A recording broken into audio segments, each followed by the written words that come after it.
s'il y a un forum qui a séduit et fasciné autant par le nombre, la représentativité des participants et la qualité des débats, c'est bien le forum régional sur la résilience et l'adaptation des communautés rurales au changement climatique, organisé par le programme USAID Afrique de l'Ouest pour l'approvisionnement en eau, assainissement et hygiène, USAID WASH, les 4 et 5 mai 2015 à Ouagadougou au Burkina Faso.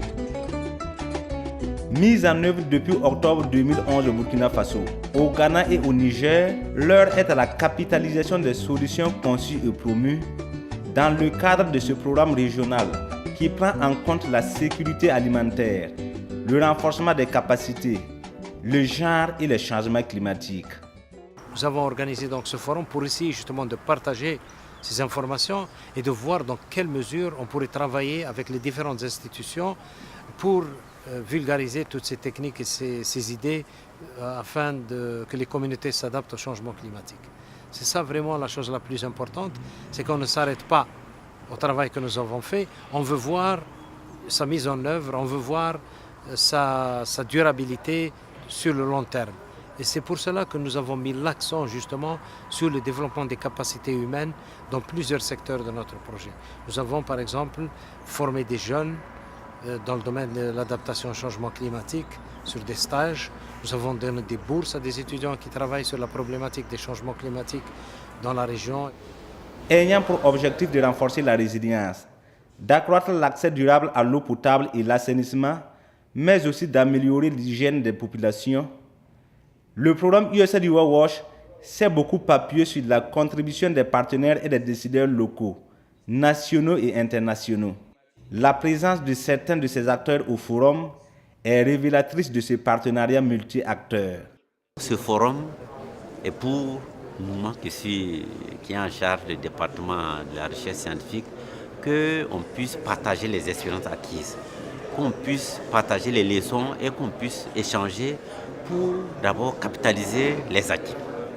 Deuxièmement, tirer les acquis en termes de formation des étudiants, en termes aussi de recherche sur des thématiques qui soient innovantes, sur des sujets qui peuvent améliorer les savoirs endogènes locaux pour que demain, les changements climatiques ne puissent pas faire peur. Ce forum de partage d'expériences est effectivement important, d'autant plus que cela permet aux chercheurs de présenter les résultats de la recherche dans les domaines liés au changement climatique. Et à ce propos, la résilience des populations est fonction des informations que ces populations reçoivent. Et donc, cela va leur permettre d'améliorer les acquis traditionnels qui étaient déjà là, liés à la longue expérience de lutte contre la sécheresse, mais aussi de donner des nouveaux outils pour leur permettre de mieux s'adapter à ce changement climatique. Je pense que les éléments de ce forum, par rapport donc à la contribution régionale de l'Afrique de l'Ouest, va faire partie. On pourra faire apporter donc cette contribution pour que ces éléments-là puissent être pris en compte donc dans les nouveaux documents qui vont être élaborés au niveau de la communauté internationale. Sans oublier, en décembre à Paris, il est prévu donc le grand forum sur les changements climatiques par rapport donc à la COP 21. Donc je pense que l'initiative que le programme WASH régional donc organise et appelle les gens à venir échanger, parce que c'est un forum d'échange, d'expérience, les uns et les autres vont apporter. Donc ça va permettre donc de nourrir donc les documents que nous sommes en train de préparer par rapport à l'atteinte des ODD, qui est un programme futur pour l'humanité entière. Vraiment les enjeux sont importants, aussi bien pour le Burkina Faso que pour toute l'Afrique de l'Ouest. Et même au niveau mondial, de plus en plus il y a des forums sur les changements climatiques. Et je viens du Canada, et les glaces sont en train de fondre dans le nord canadien, dans l'Arctique. Donc ce sont des effets visibles. Hein, ce n'est pas fictif. Hein. Il y a des gens qui disent que le changement climatique c'est une illusion, ce qui n'est pas vrai, puisque au quotidien nous constatons les effets du changement climatique partout en Afrique et ailleurs. Et le défi est d'autant plus important pour les pays en voie de développement que nous, généralement, nous ne sommes pas très bien préparés pour faire face. Échange de savoir-faire pour savoir mieux faire. Le forum de Ouagadougou visait donc la diffusion de bonnes pratiques. et pour faciliter le partage d'expériences en matière de résilience et d'adaptation des communautés au changement climatique, les travaux du forum regroupaient plusieurs sessions avec des communications suivies de débats en plénière en lien avec des sous-thèmes. Dans la session planification communautaire, axée sur des approches participatives d'adaptation, le Centre international de recherche et développement sur l'élevage en zone subhumide sud-est a partagé avec les autres acteurs les résultats de 2 études menées au Burkina Faso. L'une porte sur l'agriculture de conservation et l'autre sur la charte foncière dans une démarche de conciliation des usages locaux avec les règles du droit moderne pour une meilleure gestion des ressources naturelles. La charte foncière locale, ce n'est pas pour tout le pays, c'est pour une région bien donnée. Donc, c'était la commune de Koumbia qui regroupe 14 villages. Voilà. Donc, c'est des règles qui émanent des populations locales, mais également qui tiennent compte des règles du droit moderne auxquelles le Burkina et qui s'appliquent au Burkina. Aujourd'hui, la charte foncière locale de Koumbia a été adoptée, mais beaucoup de travail reste à faire derrière, car il y a un inachèvement au niveau de l'État dans la mise en place de ce qu'on appelle les services fonciers ruraux, qui doivent accompagner justement la mise en œuvre effective de ces chartes-là au niveau local. Les conditions de production alimentaire sont soumises à des facteurs tels que la qualité des sols, et l'insertion de l'agriculture de conservation vise justement à améliorer la fertilité des sols. Et pour aboutir à cette insertion-là, il est ressorti qu'il faut réenvisager la gestion des résidus de culture, notamment face à des facteurs tels que la veine pâture, qui consiste à exploiter les résidus de culture de façon libre après la saison des récoltes. Tandis qu'avec l'agriculture de conservation, pour restaurer les sols, il est proposé de pouvoir garder les résidus de culture en couverture du sol afin de permettre de freiner l'érosion, de constituer un stock de carbone. L'expérience de Kir International au Ghana, orientée sur une approche programme d'apprentissage et d'adaptation des communautés au changement climatique, dans le cadre du programme USAID WASH, et celle du Pangir au Niger, qui met l'accent sur la résilience dans le domaine des ressources en eau, ont également été exposés lors de la session planification communautaire. The communities are aware of what should be done by the various departments, the sector for agri, the sector for water and sanitation. So they are able to move to these people and ask them to be responsive to their needs, what they have agreed to be doing. Le contexte hydroclimatique. Le Niger et le Tchad sont donc les pays qui sont au cœur du Sahel, et au niveau desquels donc les changements climatiques ou les effets du changement climatique sont les plus perceptibles en ce qui concerne les ressources en eau. Et je voudrais savoir, dans le cas du Panaji, qu'est-ce qui est prévu spécifiquement pour récupérer le fleuve Niger? Restaurer le fleuve Niger, c'est en quoi? En termes d'écoulement ou bien en termes de capacité d'épuration. Et si c'est en termes d'écoulement, nous avons vu que les changements climatiques, les impacts les plus perceptibles, c'est au niveau donc, de la pluviométrie. Nous avons vu comment la pluviométrie est irrégulière. Dans le cadre de l'élaboration du Pangir, le Niger a été découpé en 7 unités de gestion de l'eau. Donc toutes les activités du Pangir vont concerner à réaliser tous les schémas d'aménagement au niveau donc, de l'ensemble du territoire, au niveau des bassins, des sous-bassins. Donc nous allons élaborer les différents APS, ABD, les différents DAO par rapport à toutes les activités que nous pouvons mener et qui ont une relation directe ou indirecte avec les ressources humaines. La résilience par la prévention en intégrant l'information climatique à chaque étape de la production. La preuve de la pertinence de cette approche a été faite au cours d'une communication assurée par USAID WASH. Dans cette communication, USAID WASH a exposé l'une de ses approches fondée sur la résilience des communautés via l'information climatique et agrométéorologique en partenariat avec les services de la météo et les radios communautaires. Donc la première des choses, c'était d'approcher la direction générale de la météo et de travailler avec eux en collaboration. Et nous avons adopté donc un protocole ensemble. Et c'est eux qui sont intervenus sur le terrain pour faire la formation des communautés. Alors, il y a une session spéciale en Afrique de l'Ouest ici pour la prévision météo, et que nous appelons donc le PRESAO. Voilà, donc c'est à partir des prévisions PRESAO que dans chacun des pays, on répercute l'information au niveau des différents acteurs. Donc la formation a consisté à donner cette information-là de prévision saisonnière, mais aussi à enseigner aux producteurs sur comment on peut utiliser cette information. La deuxième étape a consisté donc à produire régulièrement chaque jour le bulletin météo, et nous avons aussi opté pour un certain nombre de radios locales qui sont à proximité des villages où nous intervenons. Et l'information produite au niveau de la direction de la météo est envoyée par email ou SMS au niveau de ces radios-là, qui la reprennent dans la langue locale, de manière à ce que les paysans puissent vraiment la comprendre. La Voix du paysan a vécu quand même une expérience intéressante dans le domaine donc, de l'information météo, l'information du climat, pour l'adapter justement à son utilisation par les producteurs pour pouvoir mieux produire. Nous-mêmes, nous avons été étonnés parfois, parce que bon, on était à la limite considérés comme des génies, parce qu'on donne l'information aujourd'hui, on dit peut-être qu'il va pleuvoir demain, et effectivement demain il pleut.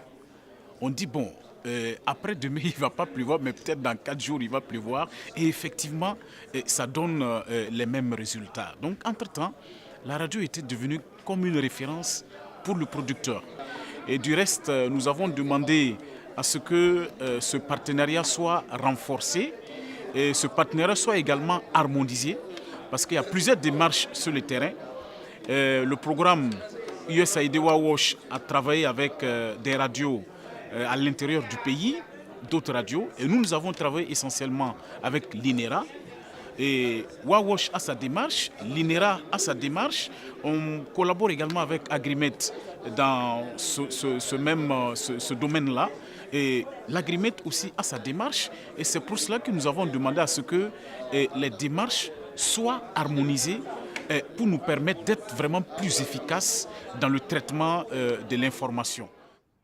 Bien d'autres acteurs et projets misent sur l'information climatique, au nombre desquels le projet de l'Institut de l'environnement et de recherche agricole INERA sur la communication des prévisions climatiques saisonnières pour promouvoir les filières Niébé et Sésame dans le Yatenga au Burkina Faso. Et nous avons non seulement apporté l'information météorologique, mais faire des enquêtes socio-économiques et aussi faire des suivis des productions au niveau des producteurs. L'expérience de l'Université de Ouagadougou avec l'outil Rensel Africa permet aussi le renforcement de la résilience des populations avec la mise à disposition d'informations sur la répartition spatiale des précipitations. Alors, nous avons donc une constellation de satellites qui vise à apporter plus de précision que ce qu'on avait précédemment. Parce que jusqu'à présent, c'est vrai, on a des données qui sont très intéressantes par rapport donc, à la précipitation donnée par les satellites, mais à des échelles donc, de l'ordre de la journée, parfois c'était pas facile. Le programme des Nations Unies pour l'environnement, quant à lui, développe une approche qui met l'accent sur le système d'alerte précoce dans le cadre de son projet pilote ClimWarm. ClimWarm, c'est une initiative du programme des Nations Unies pour l'environnement en partenariat avec le PNUD Burkina Faso. ClimWarm est un projet pilote qui intervient dans 3 pays, le Burkina, le Kenya et le Ghana.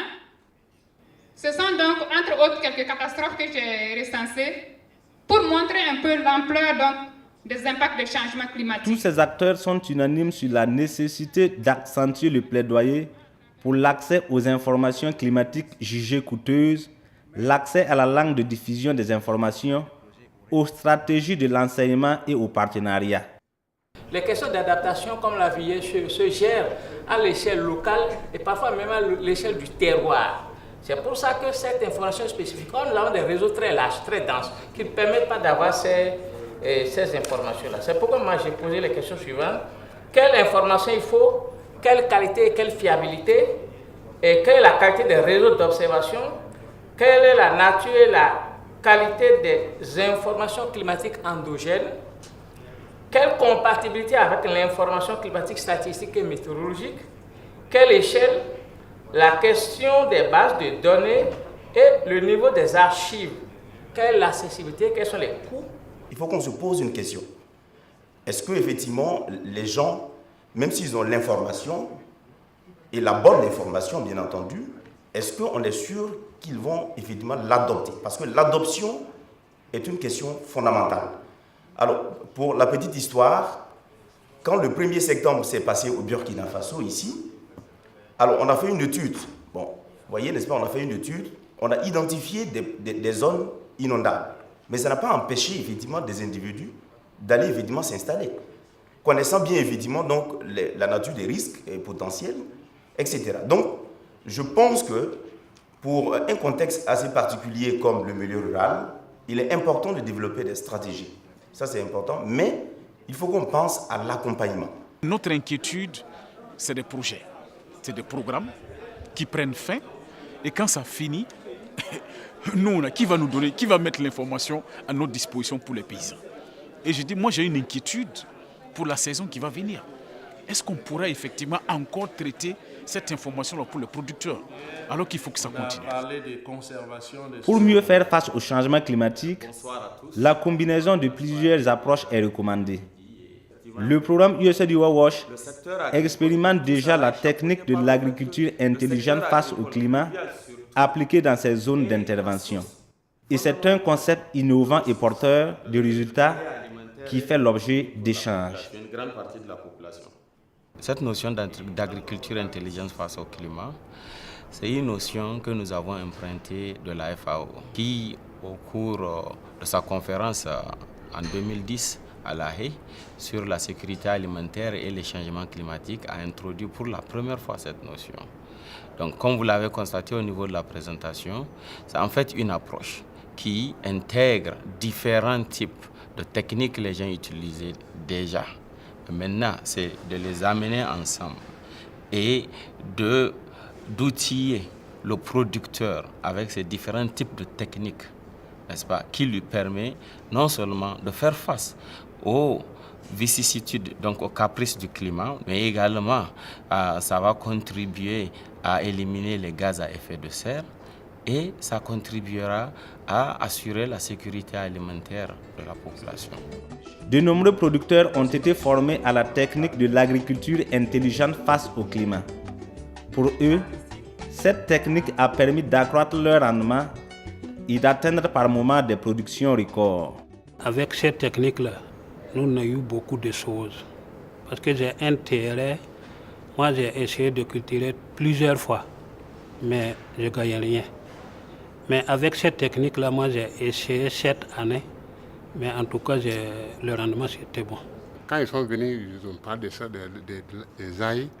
Maintenant, nous aussi, on a essayé de faire ce qu'ils ont dit. Maintenant, en faisant les aïe, bon, il y a des cordons pirés aussi. Le jour que j'ai semé ça, avant c'était chaud, un peu chaud. En ce moment, il n'y a pas la pluie. Donc, quand j'ai semé, et la pluie s'est arrêtée, ça fait 9 jours. Avant que le maïs là, ces germes poussent. Maintenant, à la fin, je trouve que c'est bon. Parce que si c'était avant là, tout allait gâter. Mais avec ça, bon, ça peut pousser. Bon, à la fin, je trouve que même les gens qui passent là, et ils disent que vraiment que l'année prochaine, ils vont essayer. Parce que c'est une bonne technique. Vraiment, ça nous a appris beaucoup de choses. Puisque avant, nous, on sème au hasard comme ça. Tu ne sais pas chemin, tu ne sais pas quelle date la pluie va venir. Avec la méthode, bon, on fait communiquer entre nous. S'il y a la pluie, on nous appelle, on dit que tel jour il y a la pluie. La résilience et l'adaptation au changement climatique commande nécessairement la diversification des moyens de subsistance des communautés. Ces dernières années, le programme USAID WASH s'est attelé à la valorisation du moringa comme une opportunité de source de revenus pour les communautés rurales en formant plusieurs personnes pour sa diffusion à l'échelle. Ça, c'est une plante qui est beaucoup pérenne, qui ne demande pas beaucoup d'eau, qui est facile à produire même pendant les conditions difficiles. Donc ça leur permet d'avoir des sources de revenus, malgré que même s'il y a des pénuries d'eau au niveau de leur jardin, pour pouvoir produire, et puis ça produit toute l'année aussi, donc ils peuvent avoir des revenus sur toute l'année. Donc disons qu'également, c'est de par sa valeur nutritive élevée, en période de soudure, ça peut être vraiment un complément alimentaire pour pouvoir supporter les périodes de famine. Actuellement, les femmes ont su qu'il y a bénéfice. Nous sommes arrivés maintenant jusqu'à 90 et quelques femmes qui produisent. Et à travers eux, je peux dire qu'il y a l'entente pourquoi les femmes arrivent maintenant à aider les hommes à payer la scolarité. Et au niveau de santé CSPS aussi, les femmes peuvent résoudre ça sans l'avis de leur mari. Dans cette région ouest africaine en proie aux conséquences des changements climatiques, car fortement dépendante de l'agriculture pluviale, le Forum de Ouagadougou a indiqué la voie à suivre pour faire face à cette mutation climatique constante. L'assurance agricole de Planète Garantie a séduit par son originalité, son adaptabilité au contexte et par la qualité des solutions promues. Cette assurance permet aux producteurs, en cas de sécheresse ou d'autres facteurs que nous couvrons, de pouvoir au moins indemniser les populations pour les permettre non seulement de produire pour la campagne prochaine, mais également de pouvoir au moins subvenir à leurs besoins s'il y a un supplément qui reste après la production. Il faut dire d'abord que c'est une expérience qui a commencé depuis 2011. Ça a commencé d'abord dans l'ouest du Burkina et dans la boucle du monde. Et aujourd'hui, cette expérience, après 4 ans, couvre au moins plus de 5000 villages au niveau du Burkina. Donc dans les zones vraiment où on produit du maïs, ou également on produit également le coton. Voilà. Mais il y a d'autres spéculations que nous sommes en train de travailler. C'est un début. Pour nous, c'est de pouvoir offrir au moins un outil de gestion des risques à tout producteur au moins du Burkina Faso. Pour convaincre par l'exemple et mieux incarner cette notion de partage, le forum a offert à la centaine de participants venus du Burkina Faso, du Ghana, du Niger et de bien d'autres pays, une plateforme d'exposition de produits et de savoir-faire technologiques comme moyen d'adaptation au changement climatique. À travers des travaux en atelier ou en plénière suivis d'échanges, chaque structure s'est abreuvée à la source de l'autre. Enrichie, elle regagne chacune sa base pour continuer le combat au profit des communautés bénéficiaires. Chacun s'adapte avec donc la situation, le contexte dans lequel il évolue, compte tenu de ce qui se passe au niveau mondial, au niveau global, en relation donc à ces changements climatiques. Donc les populations doivent s'adapter, doivent utiliser ce qu'ils ont. On a vu le cas par exemple du moringa. Il y a une présentation qui a été faite sur le moringa. Pour nous, le partenariat est très important. Donc ça, c'est le premier aspect. Et ensuite, le thème nous intéresse parce que nous travaillons dans le système agropastoral qui combine l'élevage et l'agriculture. Et ce système connaît des difficultés face aux effets des changements climatiques. Et donc, cette problématique-là, nous aussi, nous travaillons là-dessus. Donc, il était important pour nous de venir partager ce que nous avons comme information, ce que nous avons comme résultat, ce que nous avons comme acquis avec les autres participants. Nos attentes sont ou peuvent être groupées en 2 groupes majeurs. Le premier, c'est d'abord que les acteurs du secteur, de l'eau principalement, parce que nous parlons de l'eau et l'effet des changements climatiques sur le secteur de l'eau, puissent prendre en compte justement ces données réelles, ces problèmes qui se posent aujourd'hui. Le deuxième groupe d'attente, c'est celui qui concerne l'utilisation des techniques et des approches méthodologiques qui existent justement pour atténuer l'effet des changements climatiques au niveau de ces communautés. Des solutions endogènes existent, des compétences locales sont disponibles et mise en lumière au cours du Forum régional sur la résilience et l'adaptation des communautés rurales au changement climatique. C'est un nouveau départ qui est amorcé ici à Ouagadougou. La diffusion à l'échelle des bonnes pratiques partagées à ce forum est un gage sûr pour renforcer la résilience des communautés rurales au changement climatique dans les pays et zones de couverture de l'USAID Wash et d'autres structures partenaires.